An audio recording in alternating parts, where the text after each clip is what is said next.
Warahmatullahi wabarakatuh. Selamat sore pemirsa. Nuansa Lombok sore edisi Jumat 3 Desember 2021 kembali menjumpai Anda.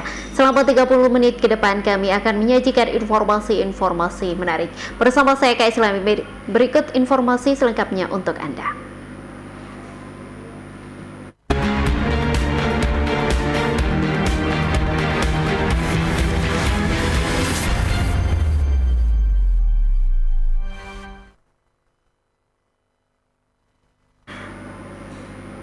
Ya pemirsa, kelangkaan pupuk bersubsidi kembali dikeluhkan oleh para petani di sejumlah daerah di Nusa Tenggara Barat. Selain meminta pemerintah segera turun tangan, para petani juga meminta para distributor nakal ditindak tegas karena mempermainkan harga di atas harga eceran tertinggi atau HET yang ditetapkan oleh pemerintah. Memasuki musim tanam padi tahun ini, kelangkaan pupuk bersubsidi kembali dikeluhkan para petani di sejumlah daerah di NTB. Kelangkaan pupuk bersubsidi terjadi diduga akibat ulah para distributor yang ingin meraup untung berlipat dengan mempermainkan harga pupuk.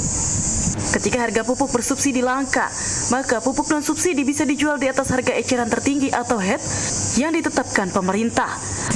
Petani pun terpaksa harus menambah biaya produksi dengan membeli pupuk non-subsidi yang lebih mahal dari pupuk bersubsidi.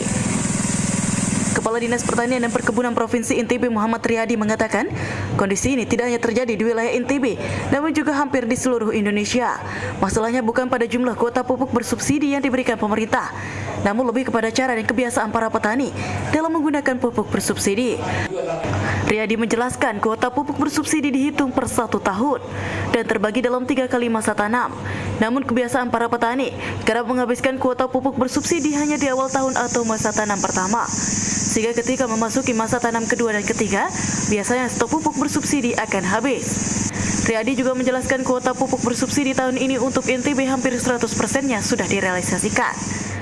Tidak hanya kita di NTB Pak, di seluruh Indonesia itu terjadi teriakan-teriakan seperti ini. Seperti tadi saya ceritakan ke teman-teman itu, persoalannya itu kuota pupuknya kan dihitung 1 tahun per petani di DKK itu kan. Jadi di MH1, MT1, MT2 itu 3 kali tanam dia 1 tahun itu kan, umpama direkomendasikan dia 125 kg per hektar urea, kemudian di ukurnya 125, kemudian ada parameter 75 itu jadi kan 275 kan. Nah itu sama petani kita di awal tahun penebusan itu diambil semua. Ya. Sehingga begitu dia di MT1 dan MT2 itu sudah tidak ada kuotanya. Ya.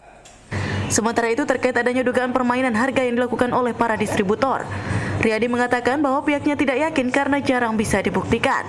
Selain itu, kemungkinan para distributor bermain juga sangat kecil karena resiko yang akan ditanggung tidak sebanding dengan keuntungan yang diperoleh.